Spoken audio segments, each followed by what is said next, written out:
샬롬 샬롬 샬롬 샬롬. 하나님 사랑합니다. 여러분 주 안에서 사랑합니다. 오늘 시편 21편이죠. 1절에서 우리 13절까지 합독했습니다. 오늘 중심은 1절에서 7절 말씀. 야훼 왕이 주의 힘을 인하여 기뻐하며 주의 벌을 인하여 크게 즐거워하리다. 이렇게 시작하고 있습니다. 전쟁을 경험하죠. 시편 기자는 다윗의 시죠. 전쟁은 어떤 특별한 상황이니 틀림이 없습니다. 특별한 일이 일어난 아주 불행한 일이죠. 그 전쟁이라는 특별한 상황에서 승전하여 하나님께 드리는 승리의 노래가 적혀 있습니다. 그런데 주석가들은 우리에게 중요한 의미가 있는 해석을 하고 있습니다. 시편 21편은 아주 특별한 특징을 가지고 있다고 지적을 하는데 수수감사제와 왕실 예배 기도를 하고 관련이 있다고 합니다. 이것은 사실 시편 전체의 주제이기도 합니다. 그들에게 있어서 추수감사제는 매우 중요한 의미죠. 1년 동안 먹을 양식이 잘 되는 것에 대한 감사니까 잘 돼야 되겠죠. 그렇지 않으면 그 시대에는 특별히 더 굶주림이 심했을 겁니다. 하나님에 대한 특별한 감사가 넘쳐나는 날 추수감사절입니다. 과거부터 현재 이르는 모든 역사와 각각의 개인들의 삶 속에서의 경험을 고백하게 되는 것인데 그것은 한마디로 감사하다는 고백입니다. 이스라엘에게 위기와 공고와 시련의 시절이 있었지만 그때마다 하나님을 의지하게 될 때 승리를 얻은 경험을 그들은 가지고 있었기 때문인데 역사적 경험이 그렇고 각각 개인의 삶이 경험이 그랬습니다. 저도 지금 살아가면서 항상 하나님께 감사하는 마음, 내가 알지 못하는 크고 비밀한 것들을 항상 감추고 계신데 그것이 저에게는 엄청난 선물이 돼서 돌아오고 있다는 것을 항상 느끼고 깨닫고 이 세상 나이가 들어갈수록 감사를 하게 됩니다.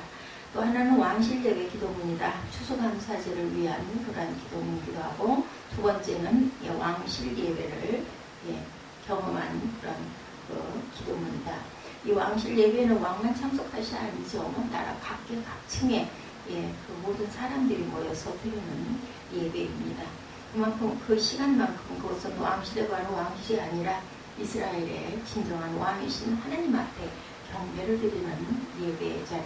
거기는 왕이 따로 없습니다. 신분에 고하고 없죠. 부자와 가난한 자도 상관이 없습니다. 예배자만 있을 뿐입니다. 거기서는 왕도 그저 예배자일 뿐이고 신하도 예배자고 일꾼도 예배자고 이것이 바로 예배의 정신.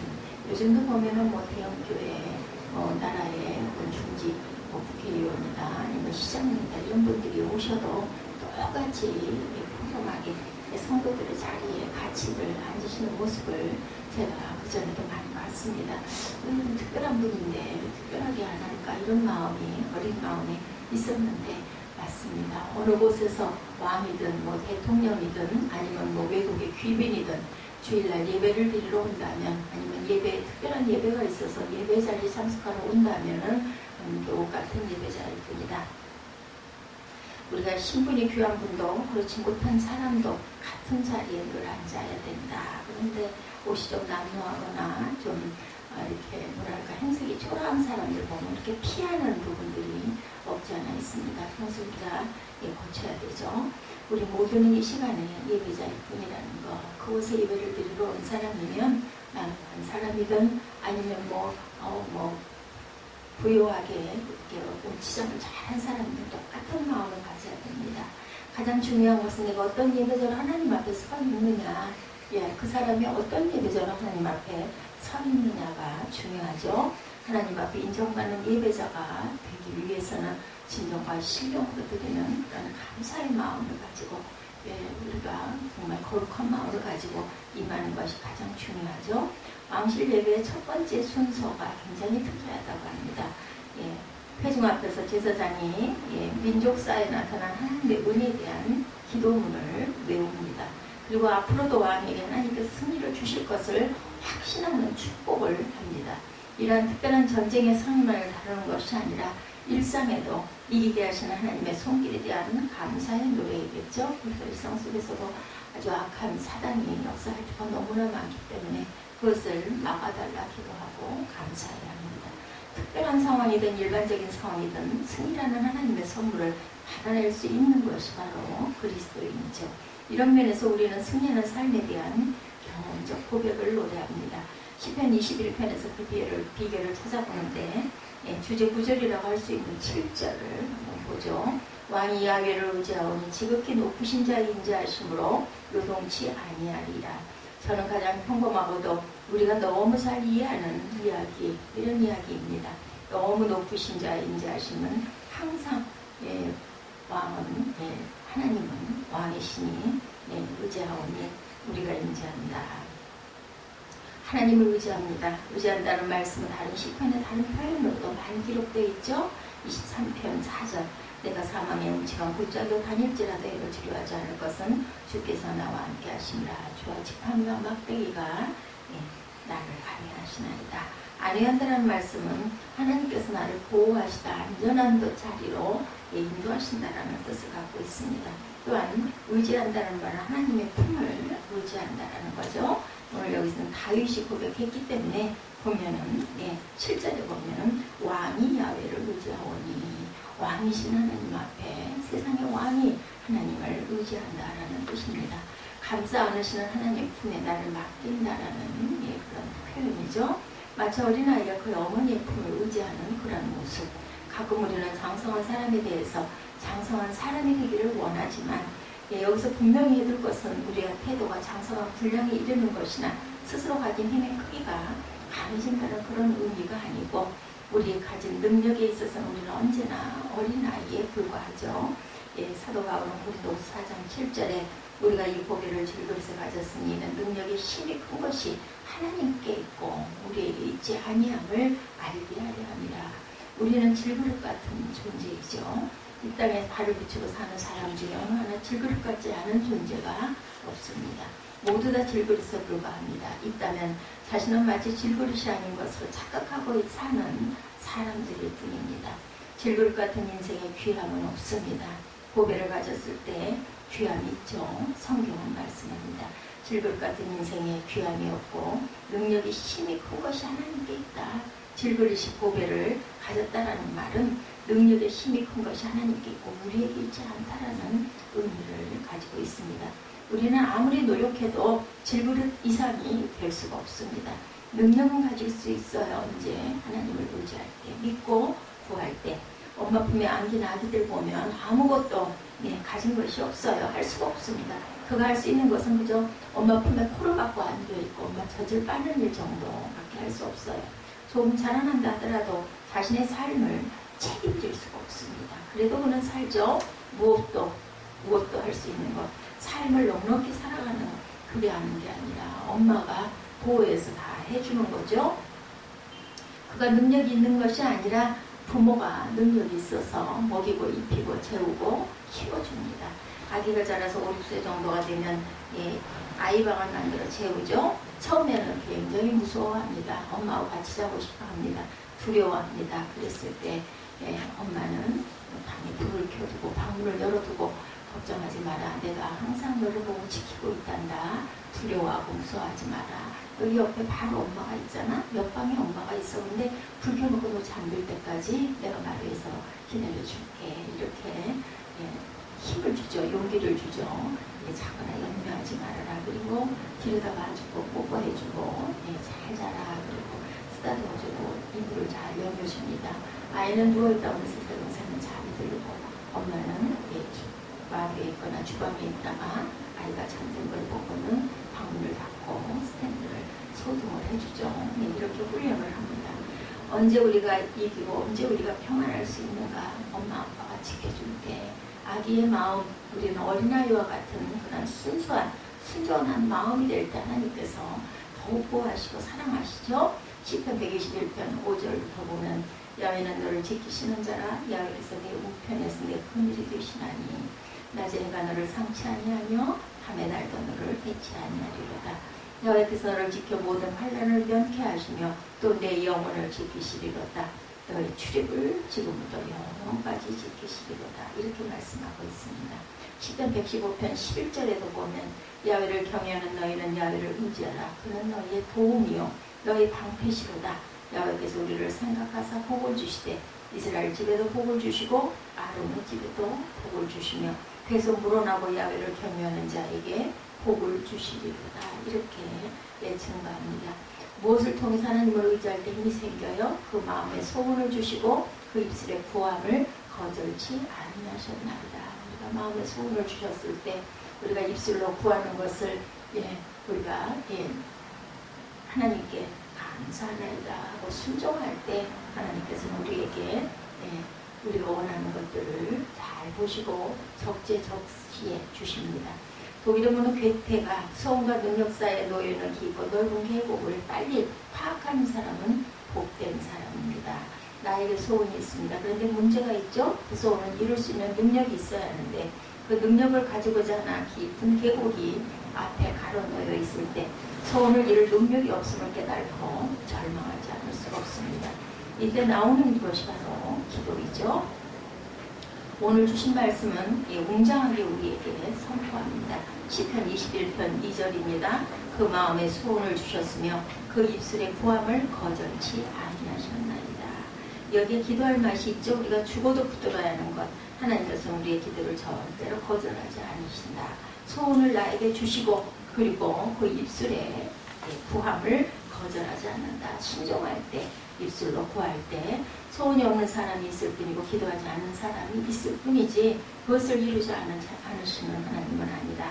야고보서 4장 2절에 너희가 욕심을 내어도 얻지 못하고 살인하며 시기하여도 등에 취하지 못하나니 너희가 다투고 싸우는도다.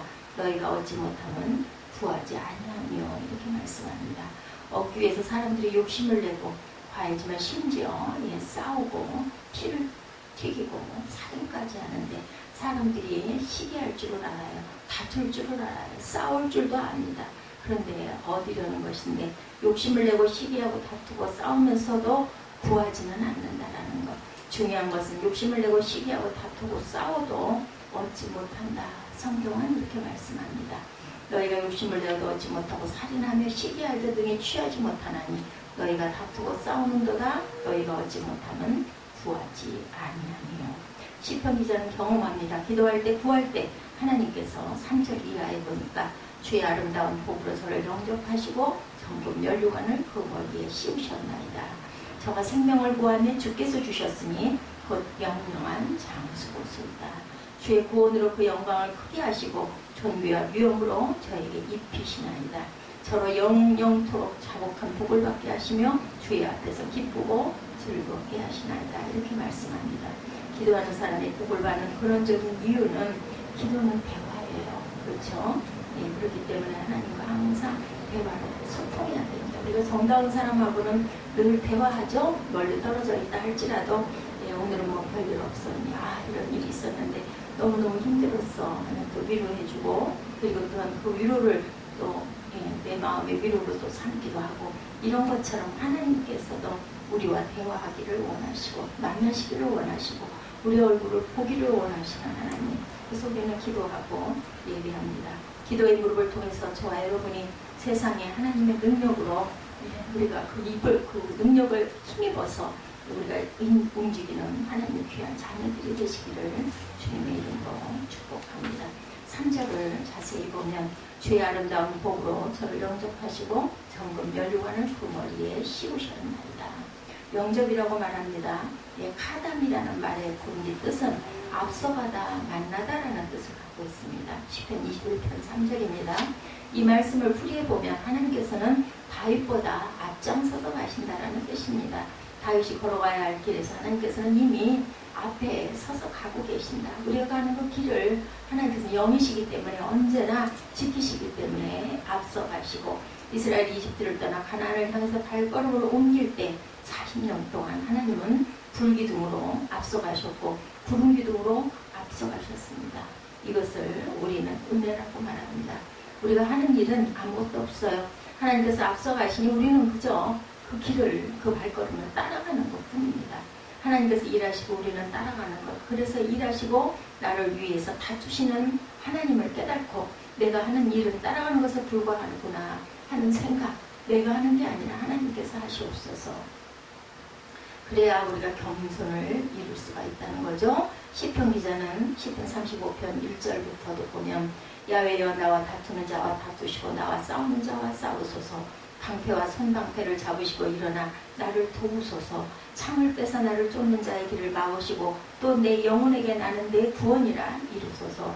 내 생명을 찾는 자로 부끄러워 수치를 당케 하시며 나를 상해하는 자로 나로 물러나 양백케 하소서. 다윗이 이렇게 하나님께 간구하고 기도합니다. 이렇게 분명히 될 것을 믿습니다. 다윗의 승리의 비결입니다. 자신이 앞서지도 않고 따르는 자로 겸손했다라는 거죠. 다시 말하면 다윗은 언제나 앞서 계신 하나님의 뒤를 따랐고 왕이신 하나님의 뒤를 쫓았습니다. 그래서 다윗은 자신을 향하여 외칩니다. 8절 이하를 보면 내 손이 내 모든 원수를 발견하며 내 오른손이 너를 미워하는 자를 발견하리로다. 내가 노할 때 저희로 풀무 같게 할 것이라. 야훼께서 진노로 너희를 삼키시리니 불이 저희로 소멸하리로다. 내가 저희 후손을 땅에서 멸하며 저희 자손을 인생 중에서 끊으리로다. 대저 저희는 너를 헤아려 하여 계교를 품었으나 다 이루지 못하도다. 내가 저희로 돌아서게 하며 그 얼굴을 향하여 활 시위를 당기리로다. 하나님께서 앞장섰으니 원수가 무슨 상관이겠어요? 악인의 계기가 무슨 문제겠습니까? 적의 활시위 따위 아무런 능력이 없습니다. 원수를 소멸하시고 악인이 세운 계교에 악인이 스스로 걸려 넘어지게 하시고 오히려 적을 향하여 나야 활시위를 강하게 하신 하나님 앞에 섰을 때, 하나님 뒤를 따를 때 우리는 두려움이 없어집니다. 사람과 사람의 관계에서도 내게 능력이 있고 그리고 나에게 힘 있는 친구들 아니면 믿을 만한 누군가 보호자가 있을 때 우리는 아주 의기가 당당해지죠. 특히 어린 아이들 보면 엄마 아빠가 함께 있을 때 아주 의시됩니다. 똑같다라는 거죠. 주님은 요한복음 16장 33절에서 이것을 너에게 이르면 너희로 내 안에서 평안을 누리게 하려 합니다. 세상에서는 너희가 환난을 당하나 담대하니라. 내가 세상을 이기었노라 하십니다. 실패도 습관이라는 말이 있어요. 우리는 세상의 전장 속에 있으나 승리할 수 있는 여건을 갖춘 사람들입니다. 승리를 기도하고 하나님께 구했을 때 하나님께서는 절대로 그냥 두지 않으신다는 것을, 이것을 위하여 당신의 하나밖에 없는 아들을 십자가에 내어 주셨습니다. 그리고 바로 거기서 참 승리를 보여주셨죠. 죽음을 삼키는 승리, 죄악도 삼키는 승리를 우리에게 보여주시죠. 시편 37편 5절입니다. 너의 길을 야훼께 맡기라. 저를 의지하는 저가 이루시고 내 의의를 빛같이 나타내시며 내 공의를 정오의 빛같이 하시리로다. 주께서 저와 여러분에게 승리를 주시기를 주의 이름으로 축원합니다. 기도하시겠습니다.